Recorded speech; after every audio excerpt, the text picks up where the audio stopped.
Bon dia! En aquest vídeo aprendrem a distingir en quins contextos s'usen l'indicatiu d'una banda i el subjuntiu de l'altra. Pararem una atenció especial a tres casos particulars d'ús de l'indicatiu i del subjuntiu: les oracions condicionals, les introduïdes per adverbis de dubte i aquelles que depenen de verbs que expressen confiança. Aquests són els continguts que treballarem en el vídeo. En primer lloc, exposarem la norma general sobre l'ús de l'indicatiu i del subjuntiu. I a continuació veurem tres casos particulars. En primer lloc, el de les oracions condicionals.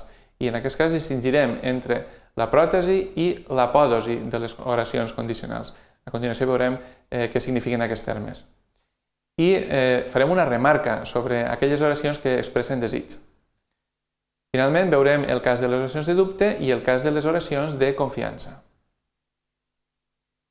Comencem amb l'exposició de la norma general. Pel que fa a l'indicatiu, cal dir que és un mode que considerem com un mode no marcat. I amb això el que volem dir és que des del punt de vista sintàctic, l'indicatiu apareix tant en oracions simples com en oracions subordinades. I des del punt de vista semàntic, que l'indicatiu s'usa quan el parlant es limita a afirmar sense més una informació. En canvi, diem que el subjuntiu és un mode marcat. I amb això el que volem dir és que des del punt de vista sintàctic, el subjuntiu s'usa bàsicament en oracions subordinades i pel que fa a la semàntica, que el subjuntiu s'associa a valors modals com són la irrealitat, el dubte, el desig o una informació que ja és coneguda i resulta poc rellevant. Vegem ara determinats casos particulars d'ús del subjuntiu i o de l'indicatiu. Comencem pel cas de les oracions condicionals. En aquestes oracions hem de distingir dues parts, la part en què s'expressa la condició i que anomenem la pròtesi. I, d'altra banda, la part en què s'expressa el fet que es veu condicionat per la condició, és a dir, la apòdosi. En la pròtesi, en la part en què s'expressa la condició, podem usar en principi tant l'imperfet d'indicatiu com l'imperfet de subjuntiu. Però actualment el primer es percep com molt formal, de manera que en la llengua estàndard es prefereix usar l'imperfet de subjuntiu en aquesta mena de contextos. Ho veiem en l'exemple. Jo puc dir, si sabíeu la veritat, us quedaríeu de pedra. La pròtesi és, si sabíeu la veritat, aquesta és la condició. Però aquest ús es considera com un ús molt formal. Seria preferible en l'estàndard que jo diguera, si sabéreu la veritat o si sabésseu la veritat, us quedaríeu de pedra, amb l'imperfet de subjuntiu. I ara passem a l'apòdosi de les condicionals, és a dir, a aquella part de l'oració en què expressem el fet que es veu condicionat. En l'apòdosi de les oracions condicionals, en valencià cal usar el condicional i no el subjuntiu.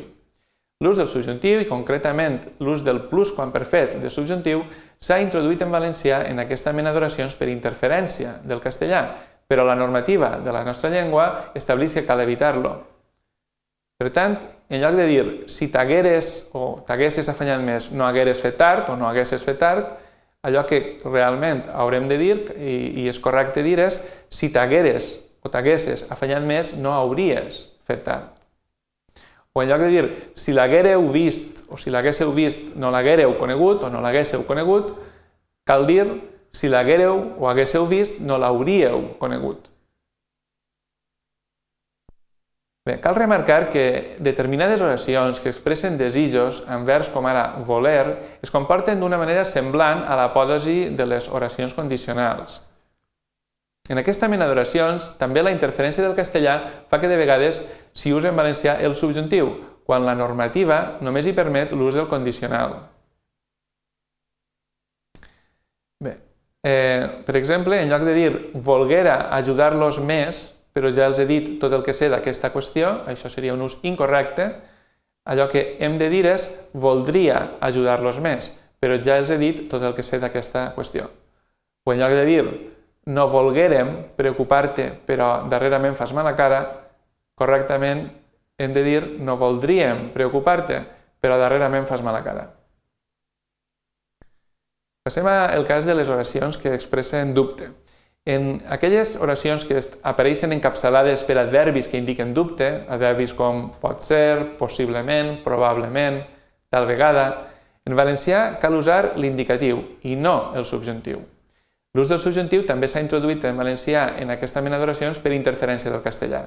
però la normativa de la llengua estableix que cal evitar-lo. Hem de parar atenció a usar el temps indicatiu apropiat, segons el sentit de l'oració. Per exemple, en lloc de dir potser siga ton pare el qui telefona, hem de dir potser és ton pare el qui telefona. Usem el present perquè l'oració té un sentit de present. Possiblement demà vinga amb nosaltres el teu cosí Pau. Això seria una construcció incorrecta. Correctament seria possiblement demà vindrà amb nosaltres el teu cosí Pau. I usem el futur perquè el sentit de l'oració demà vindrà amb nosaltres és de futur. Tal vegada la pel·lícula fora superficial, però a mi em va divertir. Això és incorrecte i correctament diem tal vegada la pel·lícula era superficial, però a mi em va divertir. I en aquest cas usem l'imperfet, és a dir, un temps que indica passat, perquè el sentit de l'oració és de passat. Un altre cas particular que veurem a continuació és el de les oracions que expressen confiança. Darrere de verbs que expressen confiança, com per exemple confiar o esperar, en el sentit de tenir esperança, en valencià cal usar l'indicatiu i no el subjuntiu, en les oracions subordinades que en depenen. L'ús del subjuntiu també en aquest cas s'ha introduït en valencià per interferència del castellà, però la normativa de la llengua de nou estableix que l'hem d'evitar. I també hem de parar atenció a triar, segons el sentit de l'oració, el temps indicatiu apropiat a cada cas. O bé el futur o bé, en les oracions que expressen un futur de passat, el condicional. Cal dir que per futur de passat entenem una situació que és posterior respecte d'un altre moment en el passat. Bé, ho veiem en els exemples. En lloc de dir esperem que ens diguen tota la veritat del cas, allò que hem de dir és esperem que ens diran tota la veritat del cas. En lloc de confia que sàpies resoldre el problema, correctament hem de dir confia que sabràs resoldre el problema. O en lloc de dir els alumnes esperaven que l'examen no fora molt difícil, correctament diem els alumnes esperaven que l'examen no seria molt difícil. Usem en aquest cas el condicional perquè estem davant d'un futur de passat. Pau confiava que vingueres o vinguessis amb nosaltres a Pego. Construcció incorrecta i correctament diem Pau confiava que vindries amb nosaltres a Pego. També en condicional perquè també és un futur de passat, un futur respecte d'un moment determinat en el passat. Com a resum final del que hem vist en aquest vídeo, podem dir que hem après que l'indicatiu és un mode no marcat, tant des del punt de vista sintàctic com semàntic, mentre que el subjuntiu és un mode marcat que s'associa a la subordinació i a l'expressió de determinats valors modals. També hem vist que en la pròtesi de les oracions condicionals es considera preferible l'ús del subjuntiu, tot i que també s'hi admet l'indicatiu, mentre que en l'apòdosi de les condicionals, així com en determinades oracions que expressen desig, en les oracions encapçalades per adverbis de dubte i en les que depenen de verbs que expressen confiança, en tots aquests casos, la normativa de la llengua en valencià estableix que cal usar-hi l'indicatiu. Aquesta és la bibliografia que hem usat per a elaborar aquest vídeo. Això és tot. Moltes gràcies per la vostra atenció.